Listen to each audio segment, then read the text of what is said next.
Bienvenidos todos al segundo curso de astronomía, aunque el primero del año es nuestro segundo curso, porque el primero es el curso de iniciación, que lo hacemos normalmente al finalizar el año, de octubre, noviembre, que es iniciación a la astronomía. En esta fecha hacemos uno un poquito más elevado, que normalmente lo llamamos astrofísica, porque a veces Tito se va ya por lo máximo, pero este año hemos decidido hacerlo un poquito más suave, hablar de la vida de las estrellas, que es una de las partes que habla Lito en su curso de astrofísica. Y bueno, en principio es para todo el público, los que sois más pequeños, si tenéis dudas, preguntad, y si veis que os cansáis o lo que sea y vuestros padres quieren seguir, pues aquí en el aula 15 está Magallanes Esquí, que es la sección nuestra de los más jóvenes, en donde bueno, pues se dedican a hacer actividades lúdicas con astronomía también. Este es un curso más formal para aprender y el otro es un poquito más para aprender, jugar y otras cositas, ¿vale? Bienvenido a todos, no ha dado mucho tiempo a presentarnos, ahora en el intermedio, si queréis, os presentáis, os presentamos. Yo soy Agustín, soy el presidente de la agrupación, y es Manuel Jiménez del Barco, que aparte de vicepresidente y miembro honorífico y fundador, pues es nuestro astrofísico de cabecera y el que os va a dar el curso. Así que, bueno, yo creo que nada más. Empezamos pues con la vida de las estrellas, nacimiento y juventud. Y lo repito, hacer las preguntas que sean necesarias. En principio, vamos a hacer un pequeño descanso de 5 minutos, por si alguien tiene que ir al servicio sobre la hora, a las 7:75, ¿no? 7:10. Y en principio acabamos sobre las 8. Bueno, no da tanto, pero bueno, lo quiero hacer más cortito. Bueno, pues lo primero, aparte de ya gracias por la presentación, es que este año casi os he engañado. El curso es de astrofísica. Lo que pasa es que no pone ahí la palabra astrofísica, ¿vale? Porque si no decía aquí no va a venir nadie. Una parte de la astrofísica, como ha dicho Agustín, es el estudiar las estrellas. Y entonces, pues, que es una de las ramas que más me gusta. Aparte de la cosmología, que ya sabéis que es mi debilidad también, en fin, hay cosillas. Entonces digo, pues, para empezar suave, vamos a empezar con el tema que puede ser para los principiantes, puede ser el más fácil de asimilar, creo yo, porque hay en otras ramas de la física son más duritas. De la portada puedes destacar, bueno, ahí tenéis los logos de la radio y la FAE, la Federación, el coloma porque no cede, y estreno el de la parte izquierda. Es el nuevo, porque es mi primera charla como divulgador oficial de la FAE, de la Federación Española de Agrupaciones Astronómicas. El curso será de 3 sesiones. En esta hablaremos del nacimiento y la juventud de las estrellas. En el segundo, sobre la vida normalita que tiene, estable, la que no le pasa gran cosa a la estrella, pero que tiene detalles lo suficientemente interesantes como para dedicarle una sesión. Y no quiero hacer falsa expectativa, pero el tercero suele ser lo más chulo, de cómo muere la estrella y cómo envejece. Aunque esto lo he repetido en los cursos de astrofísica en alguna de las sesiones, todos los años averiguo algo nuevo o algo que ha salido de los papers científicos interesantes, así que hay algo nuevo, no es el mismo del curso pasado ni el de hace 2, ¿vale? Empezamos, pues primero definiendo lo que es una estrella. Lo he hecho según, no he mirado el diccionario ni a la RAE ni nada, yo según, esta sería mi definición más escueta y más completa a la vez. Sería un cuerpo celeste compuesto principalmente por hidrógeno que genera luz y calor gracias a la fusión nuclear. ¿Y cómo se mantiene? Pues es autosustentada, o sea, es la propia estrella la que se equilibra con la fuerza de la gravedad. Porque si no, todo lo que fuera muy caliente se expandiría y no formaría un cuerpo celeste fijo, sino explotaría o en fin, que se mantiene por la gravedad. Bueno, por cierto, la imagen esta es del Sol, de nuestra estrella más cercana, y está hecha con hidrógeno alfa, no es luz visible, hidrógeno alfa, que es uno de los filtros que te da muchos detalles de lo que está pasando, por lo menos en la única capa que podemos ver, que es la fotosfera, lo que sería el equivalente a una superficie, que las estrellas están en forma de gas, no tienen una cosa sólida, pero lo único que vemos de la estrella es la fotosfera, lo que hay dentro lo sabemos por otros métodos, pero no por la luz. La luz que nos llega es solo esto.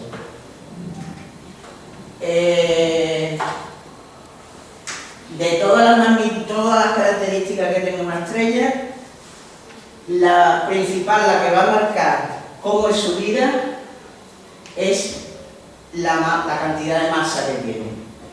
Entonces, como hay distintas historias en la evolución, yo para simplificarlo he puesto solo dos trayectorias.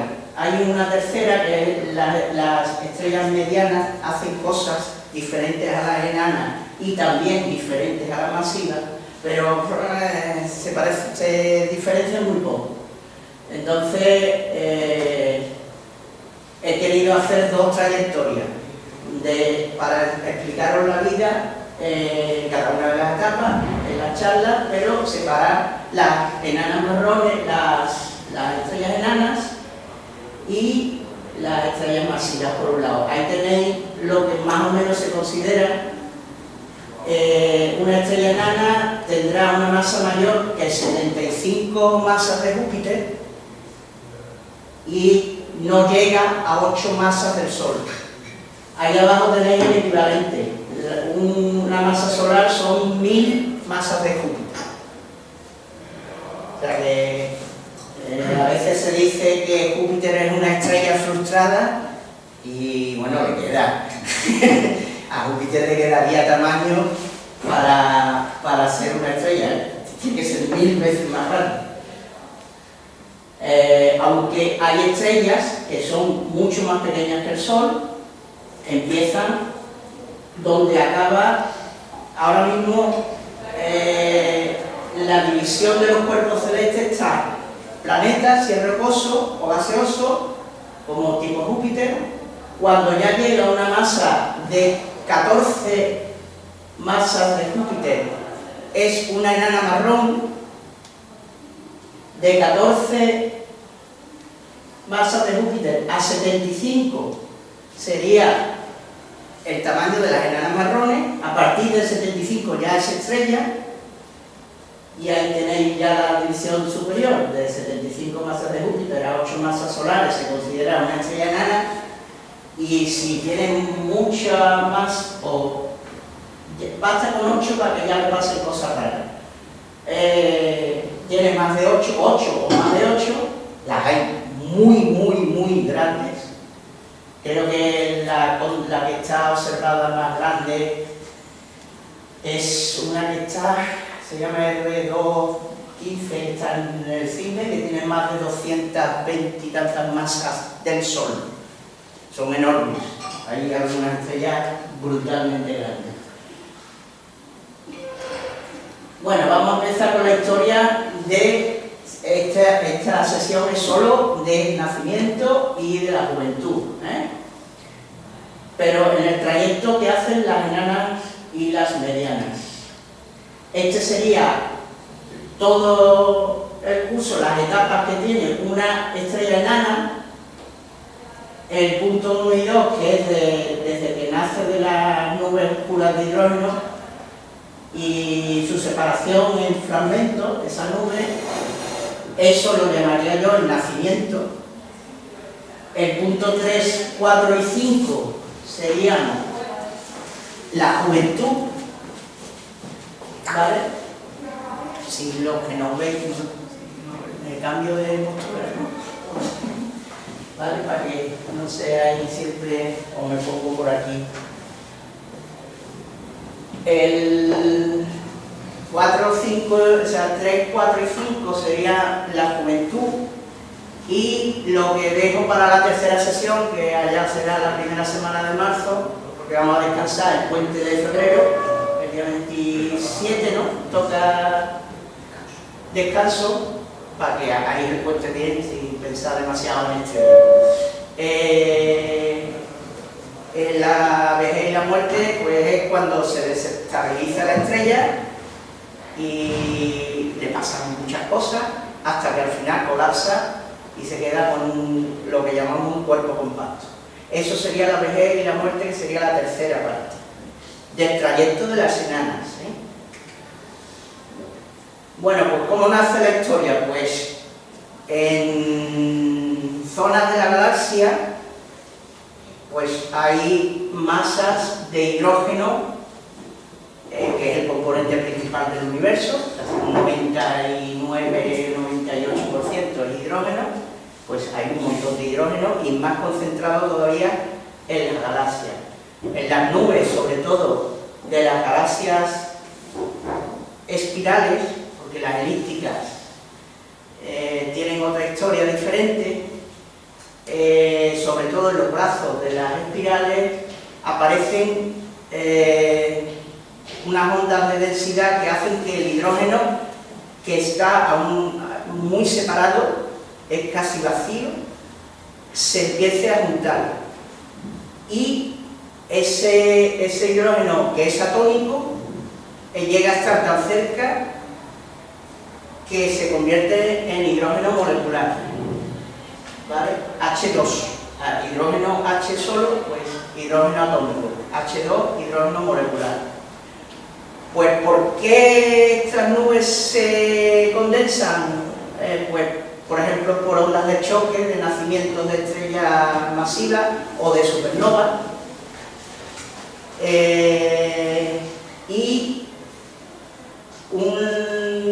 y la concentración de polvo, que también varía. Si ya se han hecho estudios de mirar con ciertos filtros al telescopio cómo es una galaxia, pero solo viendo el polvo galáctico, y se ve que hay zonas también más densas de polvo.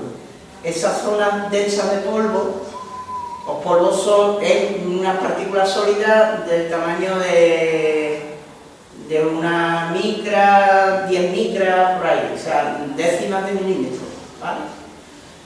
Eso hace como, por ejemplo, desgraciadamente estamos muy entre el HB con el agua en la atmósfera. El vapor de agua está en forma de gas, pero necesita normalmente una partícula sólida que favorezca que se agrupen las moléculas de agua.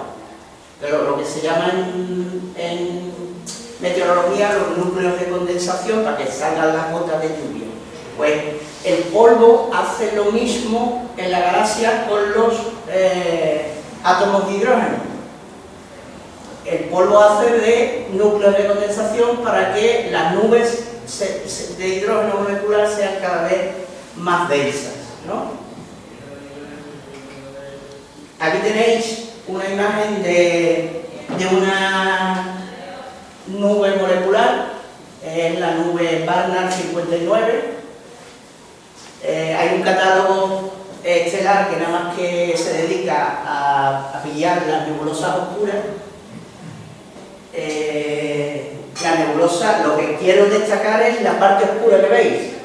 El fondo será bastante cercano al núcleo galáctico, está muy poblado de estrellitas, eso no me interesa, eso es el fondo. Lo que quiero destacar es este tiene puntero, ¿no? Sí, el botón del centro. Del centro. Sobre la pantalla. No, claro, es una pantalla de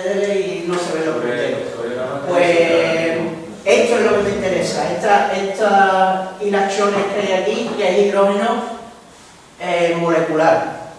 Y además muy frío, porque, y lo suficientemente denso para que no deje ver el fondo de estrella. ¿Vale?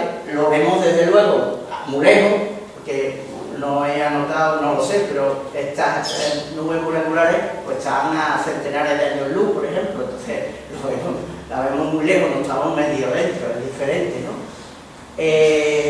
Ahí tenéis las características, pues tardan en formarse eso que he comentado de los núcleos de condensación, que se empiezan a apretar los átomos de hidrógeno para hacer moléculas de hidrógeno. Es pues 10 elevado a 6 años, 1 millón de años. 1 millón de años en formarse. ¿De qué está compuesta? Ya lo he dicho antes, principalmente de hidrógeno molecular, pero también hay polvo y hay algunas cositas un poquito más, elementos químicos un poco más complejos, como el amoníaco o el formaldehído, o otros también que son precursores de lo que llaman química orgánica. No son como las que hay en la Tierra, pero son precursores, que si se juntan lo suficiente se forman moléculas complejas. Pero en esas nubes hay moléculas muy sencillitas, de 3, 4 átomos como mucho, más no. La densidad, para que os hagáis una idea, de 100 a 300. Dime. ¿El polvo de qué está compuesto? El polvo suelen ser silicatos, suelen ser metales, pero agregados un tamaño muy chiquitito, muy pequeñito. Dime. Pero lo de las sustancias, ¿cómo sé si es hidrógeno, dióxido de carbono, monóxido de carbono? ¿Qué es NH2, NH3 y CH2? El NH3 le llamamos nosotros amoníaco. El amoníaco que tienen los limpiadores para desinfectar la casa y quitar las bacterias. ¿El H2? Y el CH2O es el formaldehído, que es, por ejemplo, que me suena a mí ese de formaldehído, por ejemplo, es un líquido que segrega en las hormigas. Es un compuesto orgánico, o por lo menos es compuesto de otras moléculas más complicadas, pero que, ya veis, tiene 4 átomos, ¿vale? O sea que tampoco... Y la forma de detectarlo, pues con eso te tendré que esperar al siguiente curso de espectroscopía que daremos José Luis y yo, que os explicaremos cómo, viendo la luz de algo que brilla, podemos sacar su composición química. Eso lo voy a dejar, pero eso es más complicado, eso ya es un tercer nivel. Se puede. Se puede, viendo eso, observando la luz, que es la única información que tenemos del cosmos cuando nos viene, podemos saber que esto está compuesto de hidrógeno, que esto es carbono, esto es nitrógeno, esto es oxígeno. Se ven y se detectan perfectamente. Eso llevamos ya siglo y medio, ¿no? 2 siglos casi, desde 1800 y pico, de Fraunhofer, lo podemos saber. Dime. Porque el tiempo de formación pone más o menos 10, pero en el exponente no sé por qué. Porque en vez de poner el numeraco todo lleno de cero, pongo notación científica, que es el exponente, cuántos ceros hay detrás. El 10 elevado a 6 significa que es un 1 con 6 ceros detrás, que es 1 millón de años. Cuando ponga 7, pues serán 10 millones de años. Cuando ponga 12, será 1 billón de años. ¿Vale? Es que, aunque lo quiero hacer sencillo, hay que meter matemáticas, yo lo siento. Y estas cosas, pues, la física y la astrofísica, el lenguaje es las matemáticas, y es lo que tiene. Si tú quieres aprender inglés, pues tendrás que aprender inglés. Si quieres física, tienes que aprender matemáticas. No hay más tonterías. Algo que os puede chocar. Bueno, la densidad. Quería decir un un dato sobre la densidad.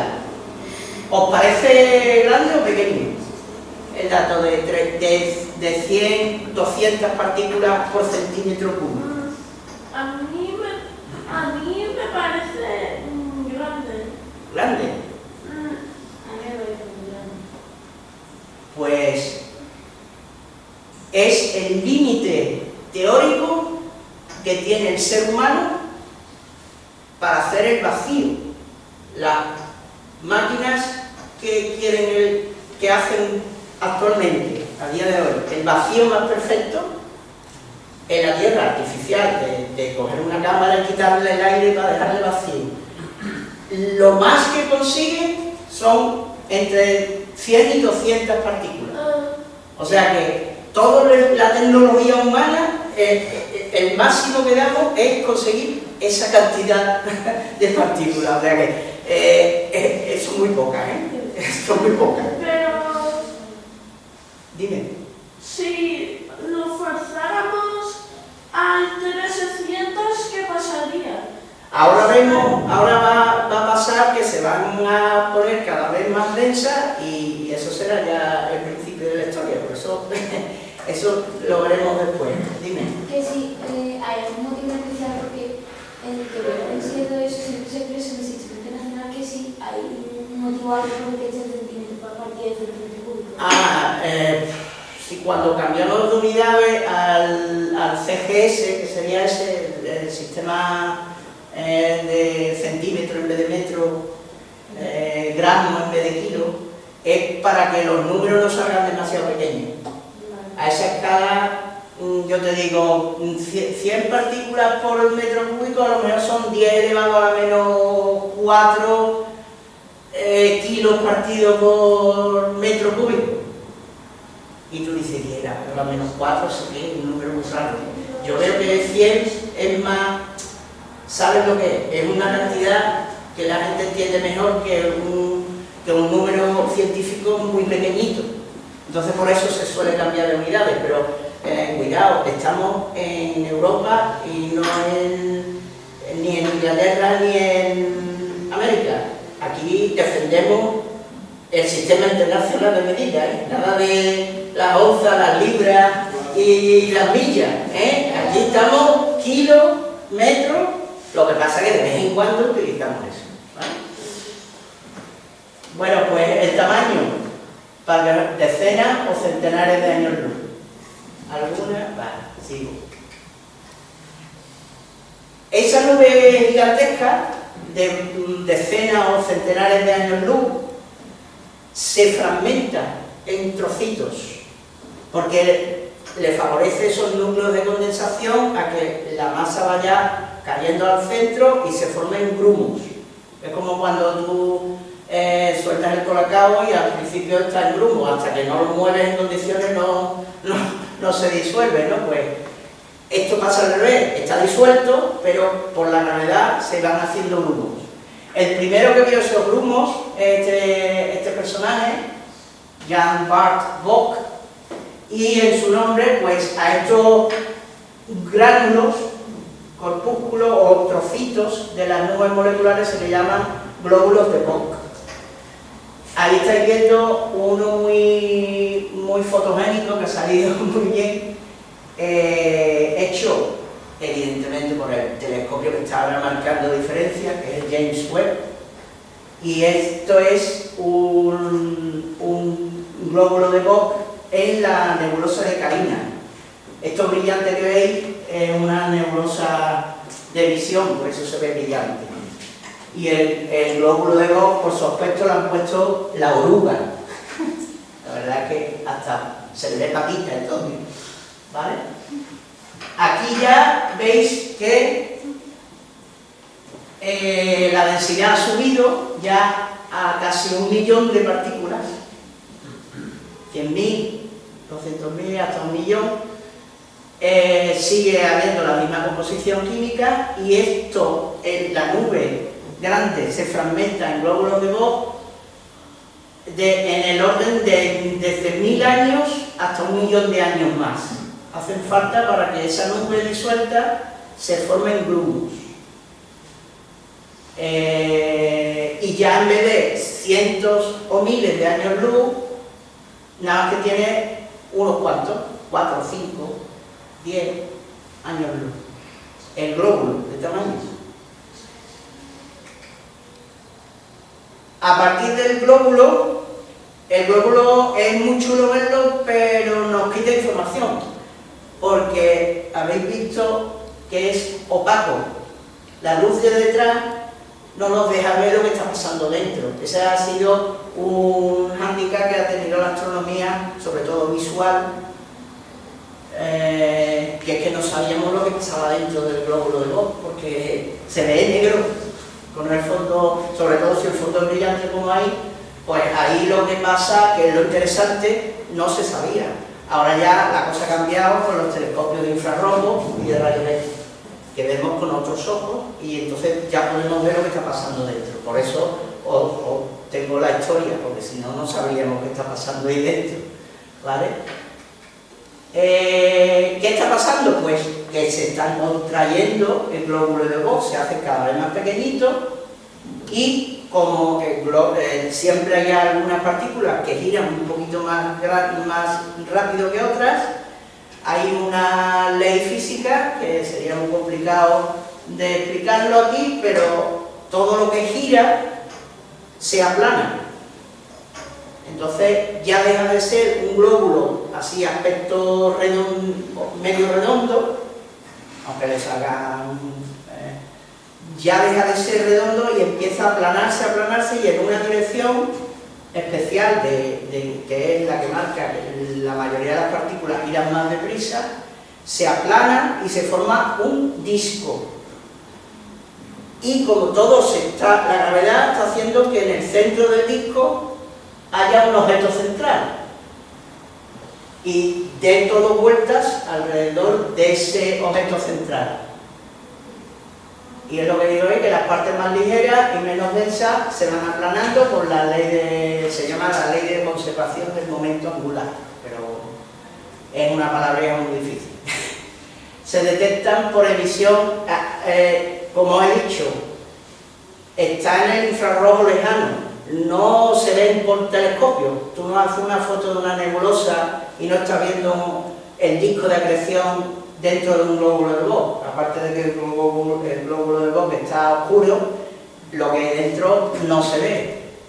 ¿Qué tenemos que hacer? Pues mirar en el infrarrojo lejano, porque ya el calor es lo suficientemente, la temperatura que hay dentro es lo suficientemente alta como para que salga algo de emisión. Pero no sale en el visible, no lo vemos con los ojos, se ve como forma de calor.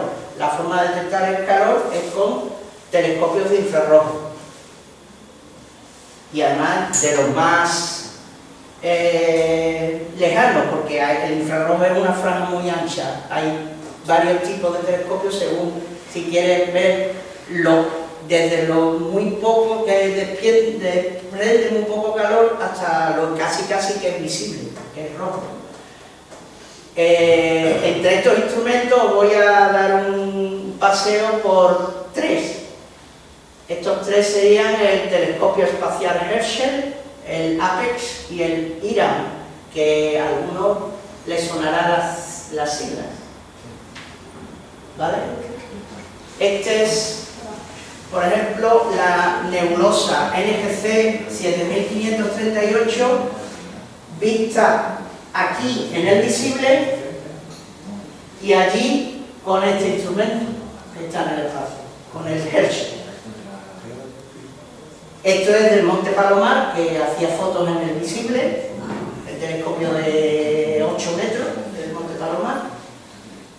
Y aquello es desde el espacio. ¿Veis? Bueno, aunque no está a escala, lo he tratado de buscar que se parezca una imagen a otra, pero no sé, tiene un aspecto muy diferente. Ahí hay zonas.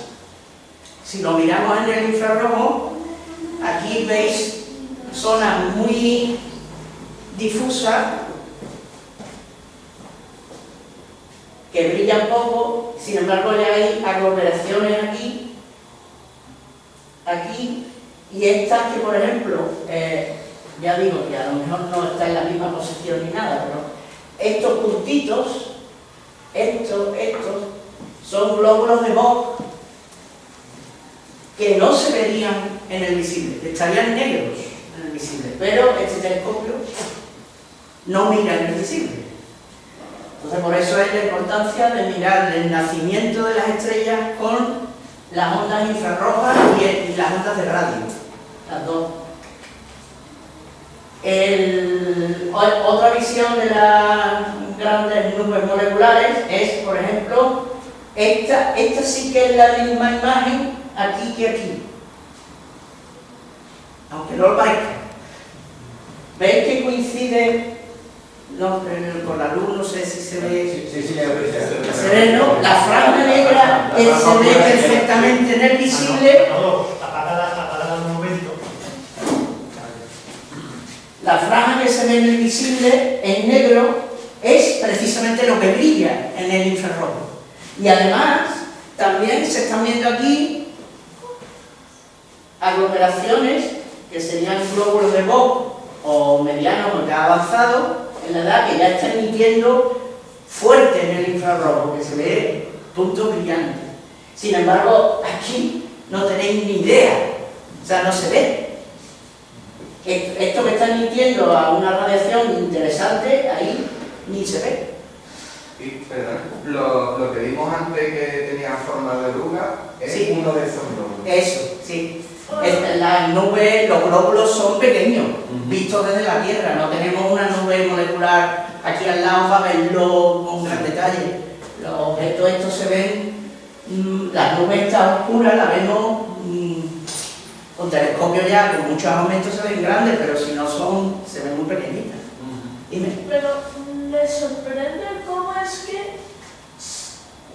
es que algunas parece otra nube de cosas astronómicas y no como que se ve más claro que el Sol, que es lo naranja. Bueno, lo de ver nosotros lo del color, por ejemplo, te digo que es falso. O sea, el infrarrojo no se ve rojito. Nos inventamos colores, trasladamos la señal, digamos, que nos llega del telescopio a un color que el ojo puede ver, porque es que si no, veríamos la imagen en negro. Entonces, lo que hacen los telescopios que miran en otra franja que no son el visible es hacer el traslado de, según dónde está colocada esa señal, pasarlo a un color determinado. Y además conservamos, digamos, la escala de temperatura. Que cuidado, hay que decir que el rojo es lo más frío y lo blanco y lo azul es lo más caliente. No como te puedes creer, esto está rojo, esto está mucho más caliente que el otro. No, el blanco en astronomía es más temperatura que el rojo. O el azul todavía más. O sea, si yo veo una estrella que casualmente está azul, significa que para que sea un planeta habitable tendría que estar a la altura de Plutón, al menos. No, mucho más lejos, mucho más lejos. Y además, una estrella con un planeta no tiene mucho que ver, pero sí, la temperatura, el azul es mucha temperatura. Por ejemplo, ya lo veremos cuando en la segunda sesión, que hable más de cómo se clasifican las estrellas y todo eso. Las estrellas azules tienen la temperatura superficial de 30.000, 40.000, 50.000 grados. El Sol tiene 5.700. Son mucho más calientes. Las azules, todo lo que veas azul en el cielo, mucha temperatura. Todo lo que veas rojo, poquita. Y si no la ves, todavía tienes menos. Porque ya deja de tener sensibilidad tú a esa radiación. Bueno, pues este es el telescopio Apex, ¿vale? Que está en el desierto de Atacama. Y ya no tiene el aspecto de un telescopio óptico con un tubo, ya es este es de onda submilimétrica y por lo tanto es como una parabólica, porque no recoge la luz con una lente, sino la coge con una... tiene que ser muy grande, eso es un radiotelescopio, más o menos. El tercero, esa foto la conocéis, si habéis estado en Granada ahí arriba, ¿vale? Está en el Pico Veleta. Ese es el telescopio IRAM. Y lo de la animación de la diapositiva me han fastidiado la sorpresa, pero bueno, olvidaros que no estáis viendo esto. Esto es lo que ve IRAM. Y ahora mi idea inicial, lo que pasa es que no me ha salido con la animación, es a taparos esta parte de la imagen y decir, ¿qué nebulosa os suena esta nebulosa vista en el infrarrojo lejano? Y muy probablemente nadie diría que esta es la cabeza de caballo. Y la nebulosa de la llama, es esta. La de caballo todavía. La de caballo, vale, tiene la forma. La llama ya, y fijaros que lo que pasaba en la imagen anterior, todo lo que es oscuro al visible, en el infrarrojo y en el microondas, se ve más brillante.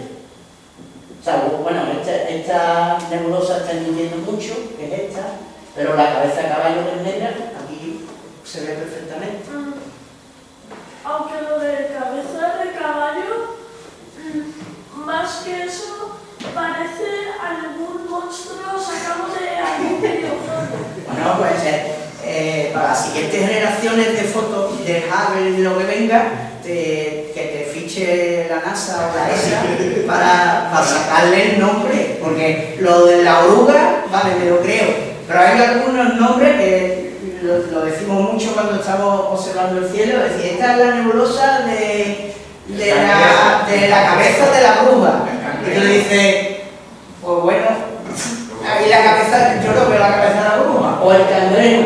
Un cangrejo, pues yo no veo el cangrejo. El pelícano sí. El pelícano vale, te lo compro, ¿no?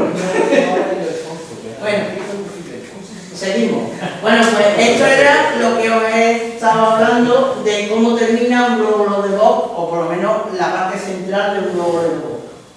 Que es un objeto que ya está emitiendo. Esto no es una foto, esto es una recreación artística inventada, vamos, base científica, pero nadie ha hecho esta foto.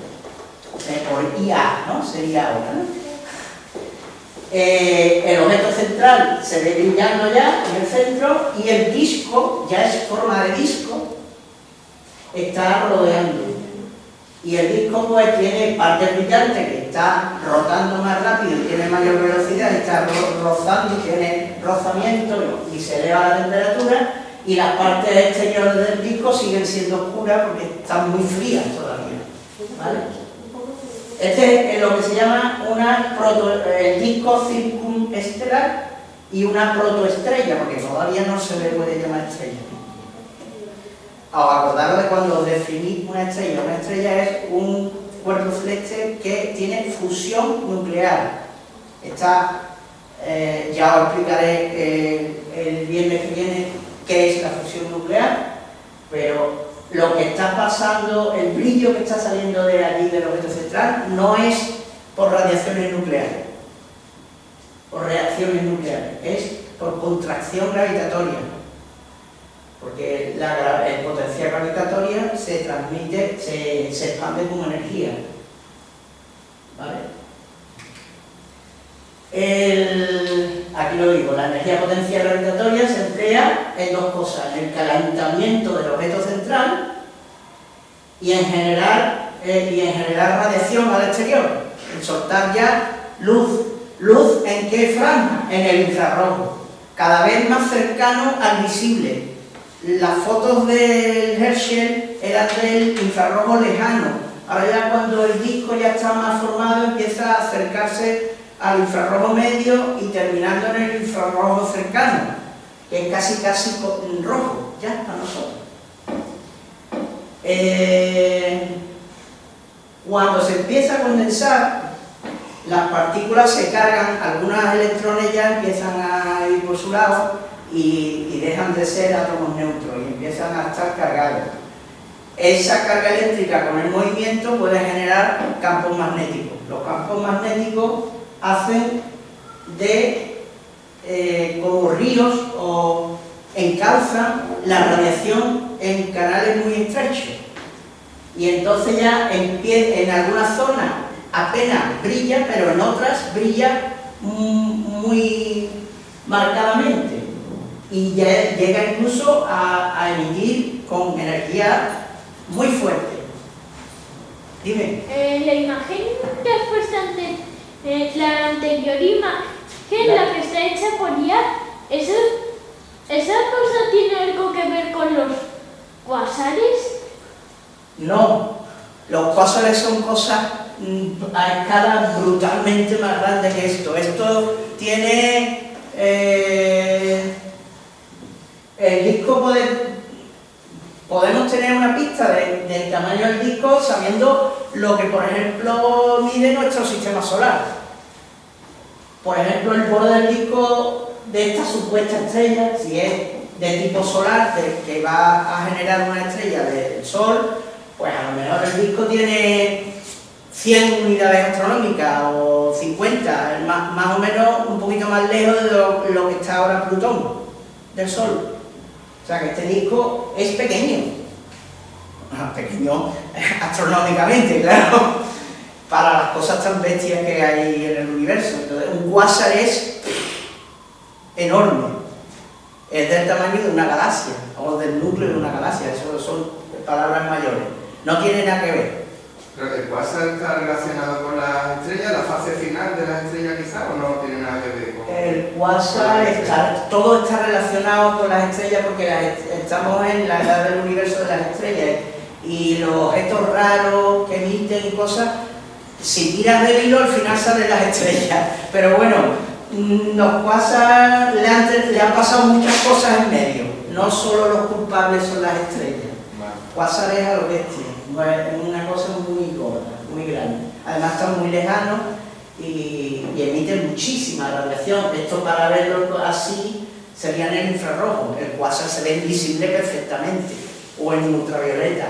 No tiene nada que ver la radiación que emite un cuásar con esto.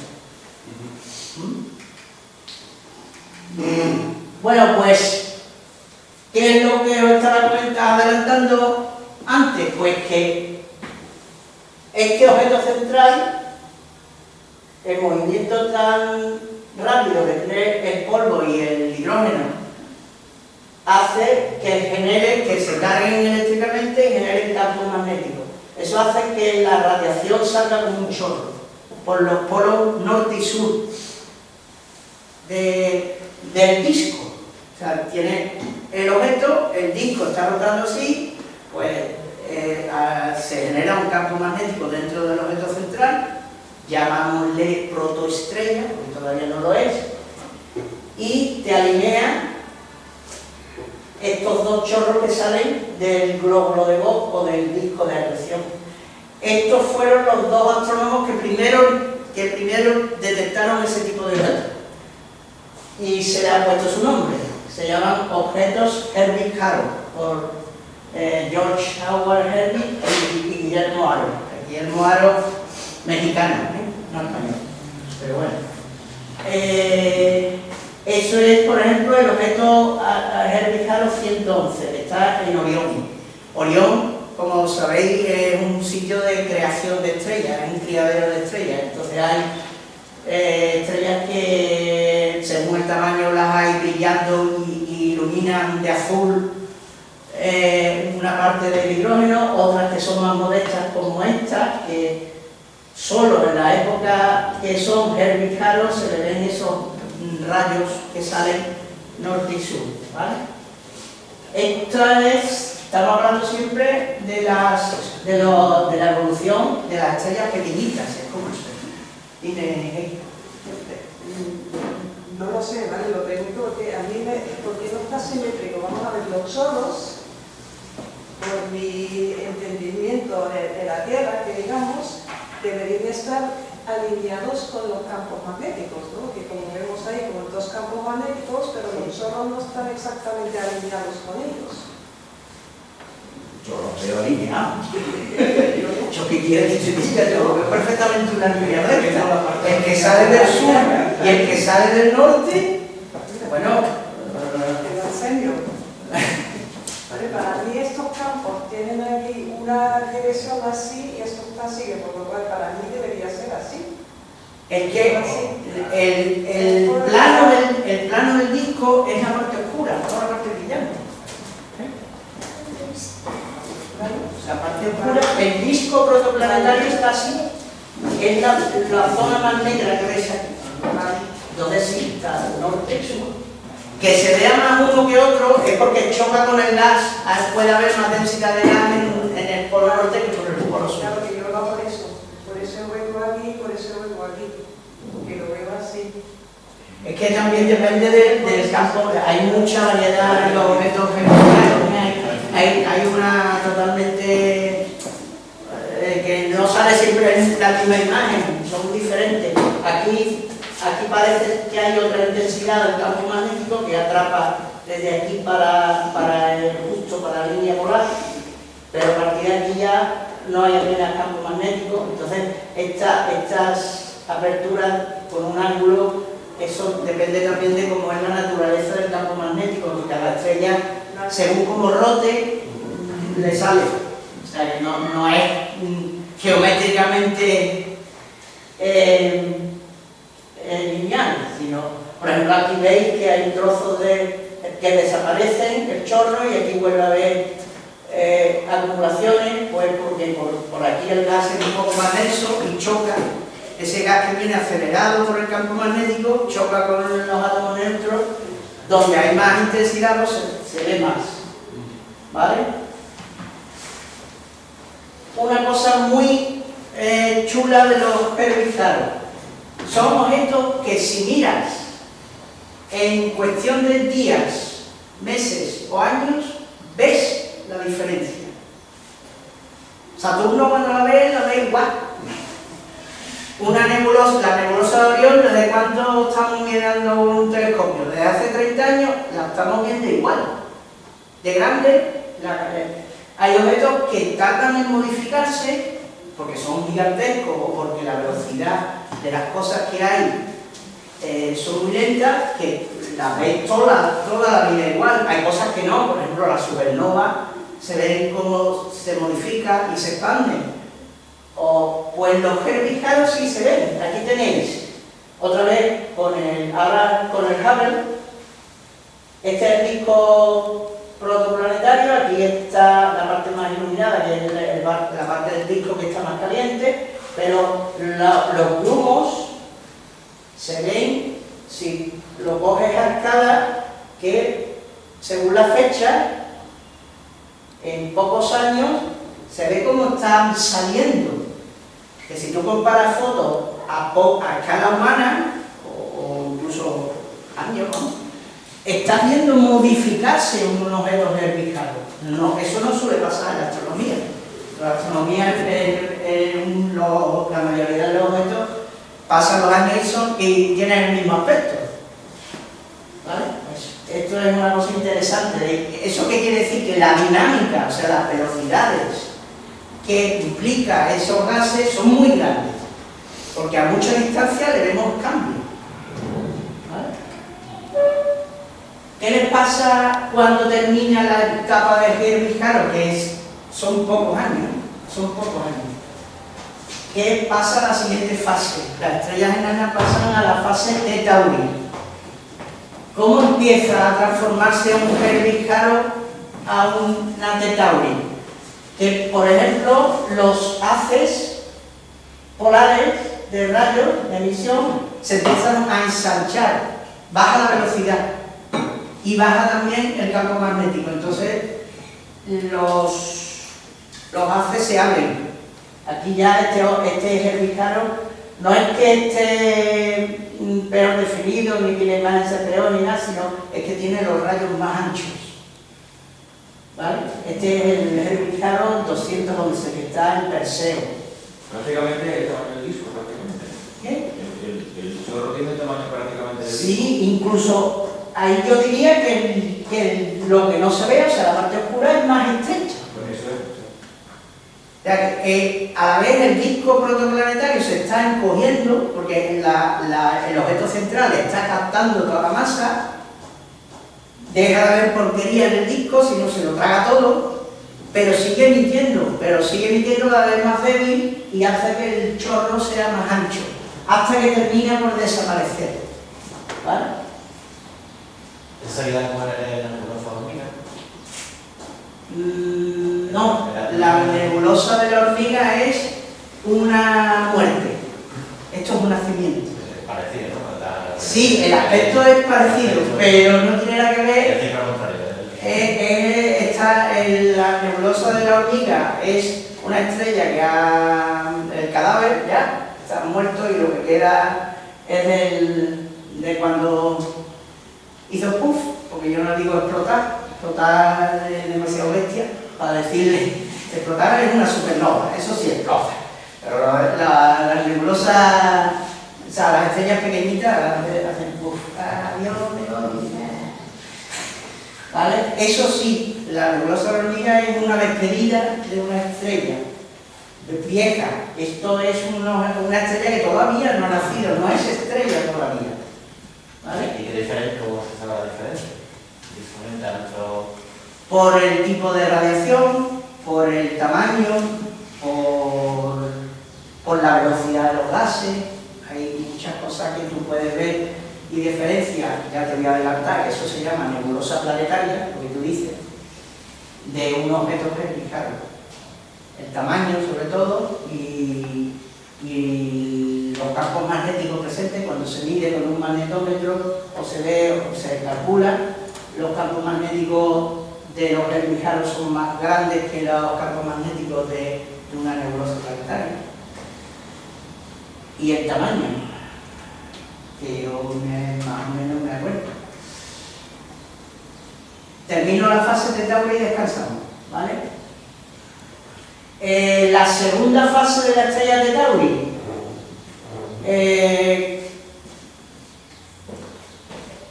la estrella empieza a limpiar el disco protoplanetario por su cercanía, por sus partes más cercanas, y ya se empieza a ver el objeto central. Antes estaba metido en una urna, ¿no?, de gas, y no se veía claramente el objeto que estaba dentro. Ahora ya sí, ya todo este gas se lo ha incorporado el objeto central, la futura estrella, y ha dejado limpio esto. Aquí es en la fase de Tauri 2, es cuando empiezan a aparecer los futuros planetas, si la estrella va a tener planetas, que las estrellas de este tipo casi todas tienen planetas, las estrellas enanas. Dime. Pero lo de la imagen, ¿eso es el real? Porque... No, esta es otra generada artificial. Ya, porque es que yo decía... ahí hay algo que está mal. Y Hombre, si está mal, está muy bien escondido, porque para mí me parece bastante realista, ¿eh? Yo es que pienso, creo que los colores son demasiado vivos como para ser... Bueno, te lo compro. Vale, el universo a los ojos suele ser bastante soso. Nosotros vemos las galaxias como nubes grises, no vemos colores, solo le vemos los colores cuando le hacemos fotos. Y en el visible, ya lo de ver fotos en el infrarrojo o en el ultravioleta ya encaje de bolillo, y es mucho más el arte del astrónomo en pasar a colores visibles que lo que realmente se ve en esa forma. Así que vale, lo de los colores vivos te lo compro, ¿vale? Dime. La última... ¿La anterior? La anterior imagen. ¿Esta? Esa cosa provoca alguna arrolladura o algo parecido. ¿Dónde? ¿Por donde pasa el haz?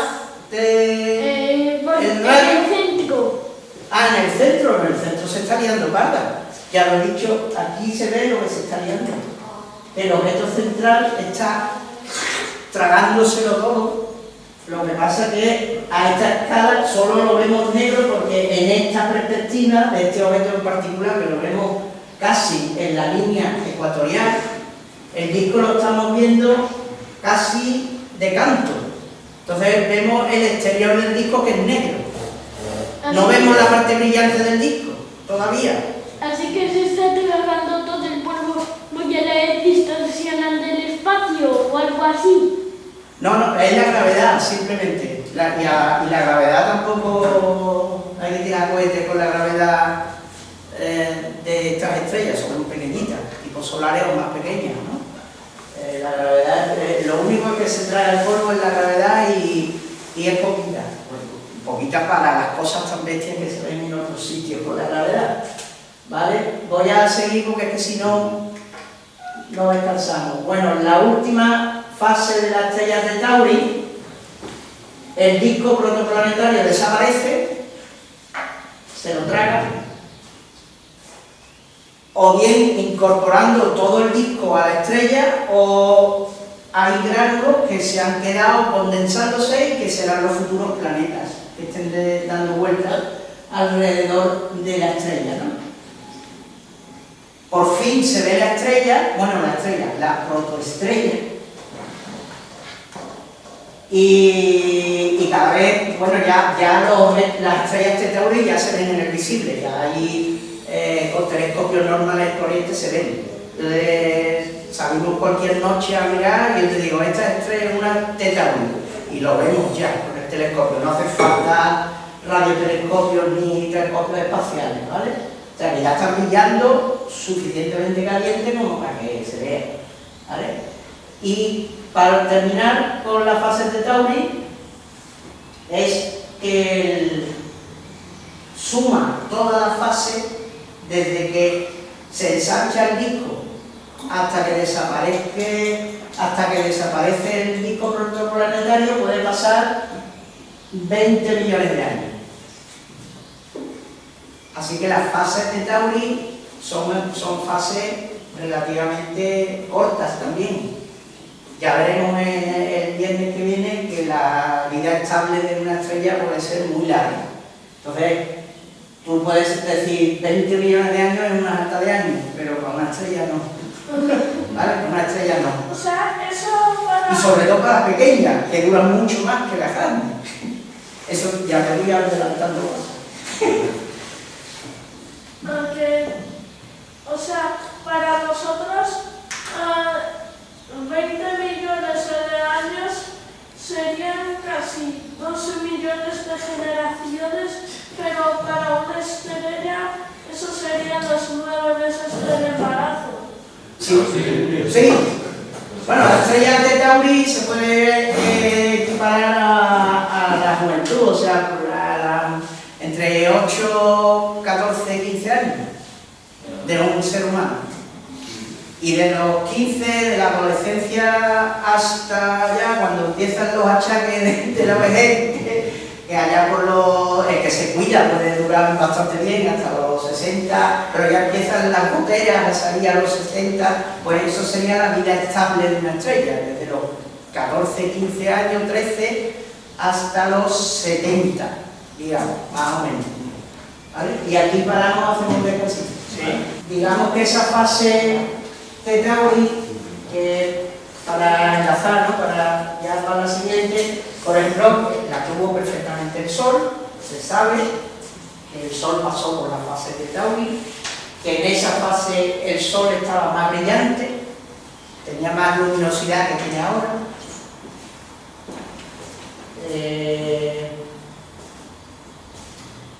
Y que, bueno, fue para lo que es la vida total del Sol, la fase de Tauri duró bastante poco. ¿Vale? Fueron 10 millones de años por ahí, no fueron más. ¿Vale? El Sol se estima que durará 10.000 millones de años. ¿Vale? Ya lleva unos 5 y le quedan otros 5 antes de que empiece la vejez. Así que la fase de Tauri es relativamente para la escala de estas estrellas es estrechita, vamos, digamos, poca cosa. Bueno, pues se acaba la fase de Tauri. ¿Por qué se acaba la fase de Tauri? Porque esa fase es cuando se está alimentando, la gravedad ha ido al máximo, o sea, todo el gas que ha ido cogiendo del disco, en la fase esa es donde lo atrapa más rápidamente. Entonces, ¿qué le pasa? Que el disco se agota, ya no hay más material y se queda la estrella. La estrella también, como ha limpiado todo los alrededores de gas y polvo, lo que ha hecho es hacer el medio más transparente. Y entonces la temperatura también se eleva porque se contrae, de esa, digamos, el atracón último del disco hace que el ritmo de coger masa sea el más alto de toda su vida, de la estrella, y entonces llega ahí, como veis, a una temperatura ya de 1.000.000 de grados en el núcleo. En el 1.000.000 de grados ya no está escupiendo radiación, o sea, energía por colapso gravitatorio, sino ya son procesos del propio gas de la estrella. Y el primer proceso nuclear que hay es la fusión del deuterio. El deuterio es un tipo de átomo de hidrógeno especial que tiene un neutrón en vez de no tener neutrón.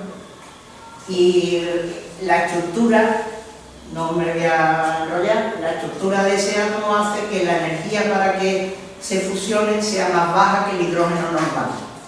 Entonces es el primero que se quema, digamos, nuclearmente.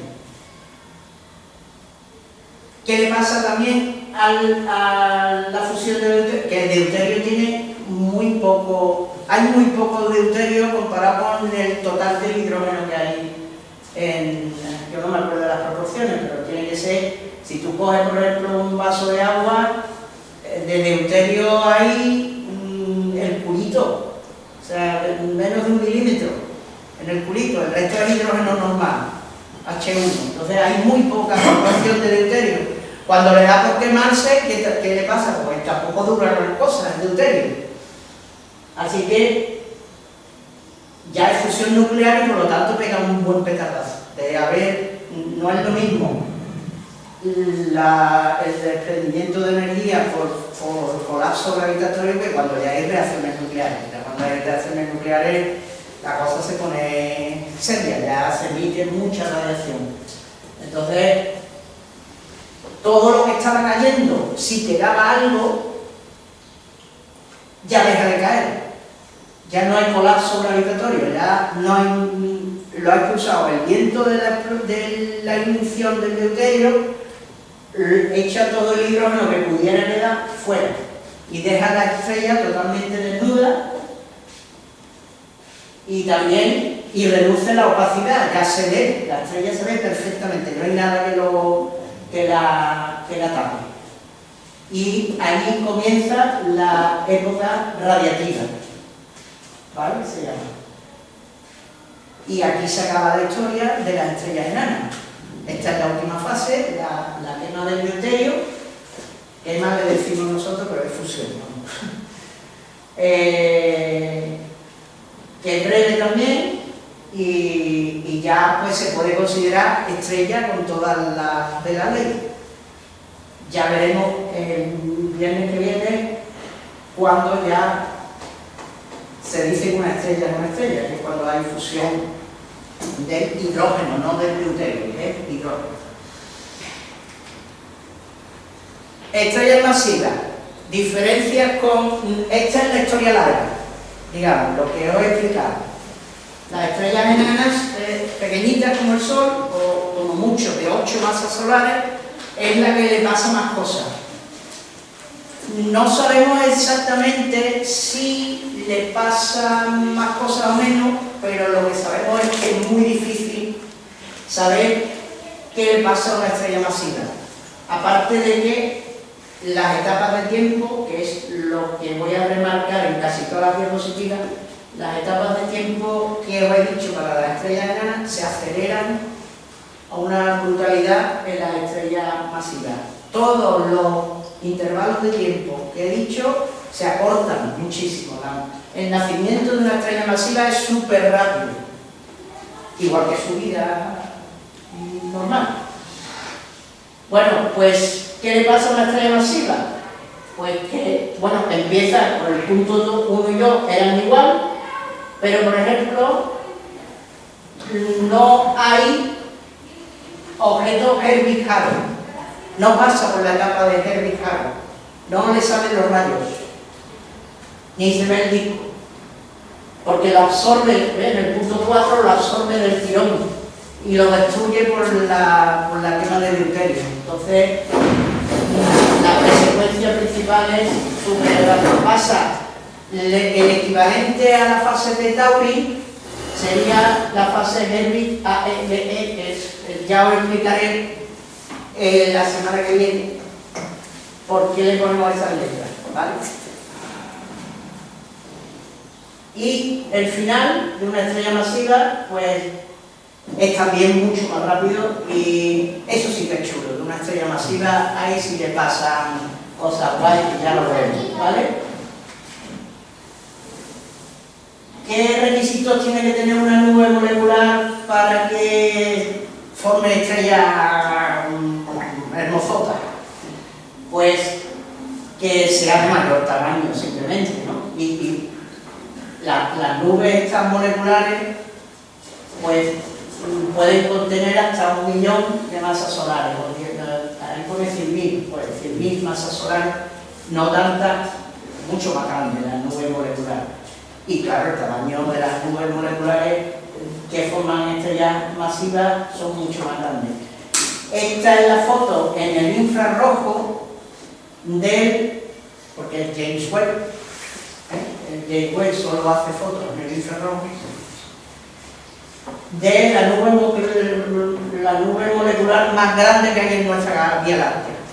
Es la Sagitario B2. De ahí van a nacer unos bestias, unos bicharracos enormes, ¿vale? Está el Sagitario y ahí ya se ven, estos en el infrarrojo son ya glóbulos de Bob de estrellas masivas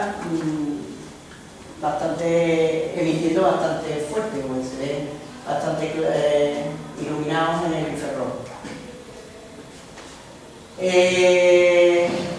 Todo es mucho más rápido, como digo abajo, es mucho más rápido la absorción del disco, muy probablemente por eso las estrellas masivas es muy difícil que tengan planetas alrededor, porque el disco que da vuelta, a la vez que se conserva, le da tiempo a formar grumos y a terminar siendo planetas. Si el disco aparece y desaparece en un pispás, pues es muy difícil que haya planetas. Entonces las estrellas masivas tipo A, tipo B, se le conocen muy poquitas, por no decir que yo creo que ninguna, no sé, pero tipo B seguro que no tiene planetas. Tipo A sí se han visto algunas. Muy pocos planetas. Las que tienen muchos planetas son las estrellas enanas. ¿Por qué? Porque el disco dura más, ¿vale? Aquí digo que no pasa por las estrellas masivas bueno, esto es una cosa que pongo para las demás intermedias, las que están entre 2 masas solares y 8. Ya no, a partir de 2 masas solares ya no forman la etapa de Tauri, sino se llaman Herbig A, B, B y se comportan distintos. Yo de esto la verdad es más reciente y no me han dado tiempo de empaparme bien del tema, pero que son fases distintas. Estas estrellas Herbig A, B que las de Tauri. Las estrellas masivas, más de 8 masas solares, pues pasan directamente de la contracción gravitatoria a la fusión estable. Prácticamente no tienen ni fusión de deuterio. Es tan rápido que el deuterio se mezcla con el hidrógeno en ese pedazo de mazacote que ha salido con 20 masas solares, por ejemplo 30, y no fusiona aparte, ya entra en toda la... voy muy rápido porque es que de verdad tampoco se sabe gran cosa de las estrellas masivas, del nacimiento, ¿vale? Lo único que se sabe es que es súper rápido, ¿vale?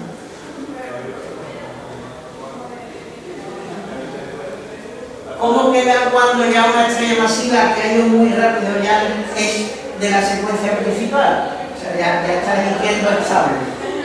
Queda un aspecto así. En la nube molecular, por ejemplo, que puse antes en el infrarrojo de Sagitario 2, con el paso apenas de 1 millón de años se queda así, transparente, todo el gas del hidrógeno se ha incorporado a las estrellas y se queda un cúmulo de estrellas muy cercanas, muy apelotonaditas y todas muy azules. Lo que decía antes de que el azul es que es mucha temperatura, porque son muy grandes, ¿vale?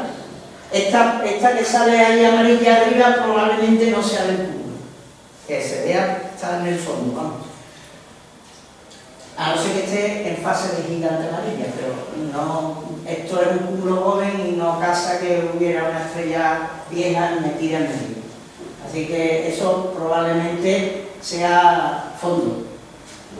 Lo que quiero que observéis es que los cúmulos OP, los complejos OP que se llaman, ya están o casi sin gas o con un poquito de gas. Por ejemplo, las que le dan un poquito de gas es un cúmulo muy bonito que se ve desde en invierno, las Pléyades. Las Pléyades, algunas de las estrellas de las Pléyades todavía tienen restos de donde nacieron porque están recién nacidas, además recién y lo poco que haya quedado de gas, lo que está pasando es que las ilumina la propia radiación ultravioleta, ilumina el poco gas que queda, entonces por eso tienen nebulosidad, por ejemplo la que más se le ve es Merope, ¿no? De las 7 hermanas de las estrellas, pues eso, las Pléyades es un complejo B chiquitito, un mini complejo B, comparado con otros que hay, por ejemplo en el Cisne hay varios, la parte central de la Vía Láctea se ven un mogollón de complejos B y Sagitario, no el centro de la galaxia, sino lo que vemos que está por delante de Sagitario. Este, por ejemplo, es de Puppis, en Messier 47, que al telescopio es una pasada. Con ese cambio, los colores de las estrellas gigantes azules, la A y la B. Y termino, la verdad es que ha sido el descanso casi al final, pero bueno, no quiero hacerlo más largo. Una etapa común que hay tanto de las estrellas pequeñas como de las estrellas gigantes es que nacen en criaderos. ¿Por qué? Porque las nebulosas oscuras de H2, las nebulosas moleculares, fomentan que nazcan muy cerca unas de otras, las estrellas, pero si tú ves las estrellas sueltas en el cielo, no tienen nubes entre medias. Entonces, ¿qué ha pasado ahí? Es que las estrellas, cuando ya llegan a ser estrellas estables, lo que hacen es se emancipan y se separan de donde han nacido. Es como si de casa de papá y mamá, pues te vas y te vas a hacer tu vida. Y ya no vives con tus hermanos ni con tus padres. Bueno, en este caso el padre sería la nube, que ya no existe. Pero lo que les pasa a las estrellas cuando nacen, que nacen en cúmulos, ya sean complejos o B, o nubes moleculares en las pequeñas, se emancipan y tira cada uno por su lado. Os pongo ahí una imagen, esta es mía, del trabajo de máster que hay un método para saber dónde nació un cúmulo, que es sacarle los vectores de dirección. Cada flechita de esta azul es una estrella, el movimiento propio que se llama, cómo se está moviendo con respecto al fondo. Movimiento propio, no movimiento aparente de la Tierra ni del sistema, no, sino la propia estrella. Se ve que hay un sistema para saber la distancia a la que está un cúmulo, que fue mi trabajo de máster, trazando un cono que abarque la mayoría de las direcciones de las estrellas que eran de un mismo cúmulo, que se están emancipando. Pongo la radial al contrario, en vez de escaparse, las pongo la invierto y consigo descubrir que el punto de convergencia de este cúmulo es este. Y a partir de ahí hay una cuenta y se saca la distancia a la que está ese cúmulo. Este es el cúmulo, no lo he puesto. Bueno, el estudio lo hice con el cúmulo de Coma Berenices, el Megaop 111. Y ese es mi trabajo de sacar el punto de convergencia y después al final sacar la distancia a la que estamos. Se aprovecha ese método de que se sabe que las estrellas se emancipan y se separan del cúmulo donde nacieron. ¿Vale? Una pregunta, cuando dices se separan, ¿qué significa que se separan? Sí. Por ejemplo, ahora es muy difícil, y de hecho creo que hice un artículo hace unos años y lo publiqué en la antigua página web de Magallanes, la 1.0, que se titulaba Las Hermanas del Sol, porque ha habido un estudio muy serio y es muy difícil de saber dónde están las que nacieron con el Sol. El Sol está suelto, pero nació en un cúmulo. Pero claro, han pasado ya 5.000 millones de años. Entonces, saber de dónde se formó la nube molecular para que surgiera el Sol y sus hermanas. Entonces yo hice un artículo del Sol y sus hermanas. Lo he intentado rescatar para acordarme porque fue hace ya mucho tiempo, y deciroslo, pero no lo he encontrado. Se ha borrado, no sé de dónde está mi artículo de las hermanas del Sol. Pero sé que se conocen muy poquitas, como 2 o 3 nada más, que se sepa que nacieron con el Sol. Las demás ya, el cúmulo está tan separado que no hay manera de saber de dónde nació. Este cúmulo es joven y por eso todavía mantiene geometría, un poquito de geometría, y se puede sacar algo, porque ese cúmulo es mucho más joven que probablemente tuvo el Sol cuando nació. El artículo sigue estando en nuestra página web. Ahí. Cuando entréis por la página nueva, hay un enlace a la antigua página, lo que pasa es que hay que buscar después la página. Pues yo he entrado en la antigua y no lo he ni siquiera en la antigua. No lo sé. ¿Cómo se llama? Y además lo he buscado, como lo hice yo, digo, a lo mejor tengo la copia de seguridad del artículo, pues tampoco no sé qué rumbo ha cogido. No sé que sea la antigua de Terra. Puede ser que sea de la antigua de Terra, pero bueno. Este me gustó mucho más porque era más científico el sacar datos a raíz de la propiedad de que las estrellas se emancipan, pero el artículo de las hermanas del Sol era curioso, porque por lo menos lo que pude investigar tampoco era gran cosa. Bueno, pues final de la adolescencia, te has emancipado de tu familia y ya eres estable. Tenéis una estrella, esta sería hermosota, esta sería una estrella A o B de las grandes, pero ya no tiene alrededor ninguna. ¿Veis que más o menos, no sé el zoom que tiene esta imagen, pero ya no tiene otras alrededor como el complejo OB? Y ya la vida estable sería la siguiente etapa, y esto será tema del bien siguiente. gracias y preguntas. Bueno, ya me habéis hecho en medio muchas, pero bueno, si queda... Me ha llamado la atención el proceso de emancipación, de disolución del mundo. Parece contra natura, porque eso dice... Por eso, Sí, menos mal que hay una... O sea, no, menos mal no, ha habido preguntas muy interesantes, pero esa me la esperaba.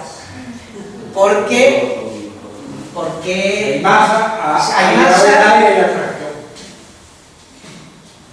Pues porque al final hay un par de razones o tres. La primera puede ser que las estrellas, al ser los complejos OB muy grandes,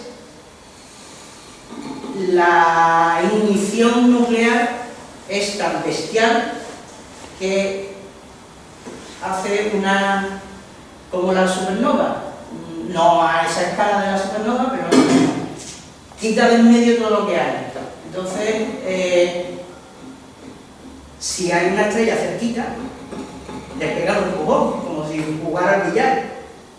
Esa estrella pega una explosión cuando inicia la fusión nuclear del hidrógeno, y es tan grande una estrella de ese tipo que genera una onda de choque que es capaz de echar para afuera a toda su vecina. Lo mismo que puede hacer con los planetas cuando es un poquito más joven, que por eso las estrellas gigantes azules no tienen planetas, porque o se le han tragado todo el material o lo ha echado para afuera en esa explosión. Cuando la estrella no es tan masiva, tipo solar, ya no está tan claro, puede ser otros fenómenos que hagan que se emancipen, pero se emancipan. No tiene nada que ver con lo que es el concepto de expansión del universo. No, es el movimiento propio de cada estrella. A lo mejor hace efecto tirachina unas con otras, y la velocidad radial hace que salga despedida, choques gravitatorios, es decir, interferencias, una estrella pasa lo suficientemente cerca de otra que la echa, no hace falta que sea la explosión de la ignición. Creo que está mejor estudiado la emancipación de los complejos OP, de las grandes, que de las nubes que han hecho estrellas pequeñitas. Y sin embargo, estamos muy separados también las estrellas pequeñitas, pues si nos hubiéramos pillado las hermanas de sol. El tipo B dices que no tiene planetas, ya que es tan sumamente difícil hasta ahora. Bueno, si no tenga, alguna a lo mejor la tienen, pero muy poco. Porque pienso que la vida también la tienen más corta, ¿no? Sí. Vale, entonces, pero daría tiempo al menos de formar planetas gaseosas gigantes, ¿no? Sí. Porque las cosas tal vez no tanto, pero como son tan grandes las estrellas, tú no puedes detectar esto, el tránsito. Los planetas gigantes, ahora se sabe, es que lo daba el año pasado, ahora doy versión reducida, las estrellas, yo no sé qué iba a decir. Los planetas gigantes interaccionan mucho con el disco protoplanetario y se acercan a la estrella, lo que se llama migración planetaria. Por eso hemos encontrado, de los primeros que se han encontrado esos planetas, han sido Júpiter calientes, que se llaman planetas del tipo Júpiter, o incluso mayores, pero muy, muy cerca de la estrella. ¿Por qué? Porque han migrado. Esos Júpiter calientes no han nacido allí, han nacido mucho más afuera. Y en la interacción con el gas, con el disco, cuando eran jóvenes, la ha ido frenando y bajando a la estrella, y ha terminado, cuando ha limpiado el disco, Júpiter, o sea, planetas gigantes gaseosos muy cerquita. Pero eso es cuando hay interacción con el disco. En las estrellas gigantes, como se lo come el disco muy rápido, no hay interacción. Entonces lo único que queda es el empujón que le da cuando nace, cuando empieza a fusionar el hidrógeno. Por eso hay muy pocos planetas, por no decir casi ninguno, que estén dando vueltas alrededor de estrellas tipo B o tipo A. Bueno, tipo A sí hay, tipo B o tipo O. Las O son las más grandes. Y no porque no somos capaces de detectarlo, sino que simplemente está comprobado que prácticamente no puede haber. A lo mejor hay un sesgo de observación, que todavía no tenemos el método adecuado para pillarlo, pero puede ser también. Es que los de esos planetas no llevamos tanto tiempo pillando esos planetas, llevamos un poco y las técnicas van saliendo. Antes teníamos 2, 3, ahora tenemos 6 o 7, van haciendo. Preguntamos a Edwin, que ya ve. Vale, a ver si saben algo sobre el por qué la verdad es que con el Exoplanet.eu, que es la enciclopedia de exoplanetas que más me gusta consultar, no he hecho el filtrado de cuántos planetas hay con estrellas madre tipo B o tipo O, pero deben de ser muy pocas. La verdad es que no me he puesto. Es tarea que debería de haber hecho para no hacer tantas suposiciones. Venga. La muerte de una estrella normal está relacionado con la creación de una estrella de neutrones. No, la estrella de neutrones es el cadáver, en la tercera charla te lo diré ya con la historia, pero la estrella de neutrones es el cadáver de una estrella masiva, grande. Las chiquititas no hacen estrellas de neutrones. Es como una estrella, el cadáver de una estrella que se ha contraído. Sí, pero esa estrella que se contrae y que los protones terminan siendo neutrones, eso son, por ejemplo, la estrella Rigel, la estrella Vega, no creo, ¿no? Vega es A, no creo. Estrellas muy, muy gordas, muy gordas. La del Sol pues sería, por ejemplo, la muerte del Sol, bueno, ya es avanzante lo que voy a dar dentro de 2 semanas, pero el Sol puede acabar como lo que me dijo en la nebulosa de la hormiga, o la nebulosa del anillo, o la nebulosa de la Helix, que si después la ves manejas con el ordenador y mira esas que yo te digo, la Helix, o la del anillo, o la de la hormiga, o la del boomerang, o la de... Hay cantidades industriales y además son de los objetos que más me gustan. Me ha tocado uno de los objetos que más me gustan. Las nebulosas planetarias es como acaba el Sol y no es nada de estrella de neutrones. Las estrellas de neutrones tienen mucha... Vamos, hay mucha historia por ahí, ya lo veremos. Espero que os guste el final, porque es la parte que más me gusta. Y además la que nos hace estar aquí, hablando de astronomía. Porque si no hubiera estrellas gigantes explotando, no había material. Del carbono no hubiéramos pasado. Así que si hay hierro para hacer la ventana, hay manganeso, hay níquel en el núcleo de la Tierra, es porque una supernova pegó el zambombazo. Si no, no tendríamos ni níquel, ni hierro, ni todas esas cosas que tienen más de 8 protones. El hierro también corre por los cervezas. Claro. Y además nuestro sistema de respiración celular, o sea, respiramos con los pulmones, pero después hay que llevarlo donde hay que llevarlo. Y eso se hace con el hierro, y el hierro nació de una supernova. Lo de que somos polvo de estrella es literalmente, porque sin estrella sería un universo muy soso. Un 98% de hidrógeno y un 2% de helio y algún átomo de de bario no, de litio, eso, litio es también primordial. Litio, hidrógeno, litio pero traza, muy poquito. Helio y hidrógeno, un universo muy soso, la verdad es que con tres átomos. Pero tú sabes que viene para los estudiantes de física, la tabla periódica con 3 elementos, sería magnífico. Hombre, para los de química, igual que hacemos Ahora son 114. nosotros lo hacemos al revés, ¿no? Los astrofísicos lo hacemos al revés. La tabla periódica es hidrógeno, helio y metales. Los demás son metales. Fuera, todo lo demás, los 100 y pico que quieran, lo llamamos de un nombre. Fíjate qué chulada, ¿no?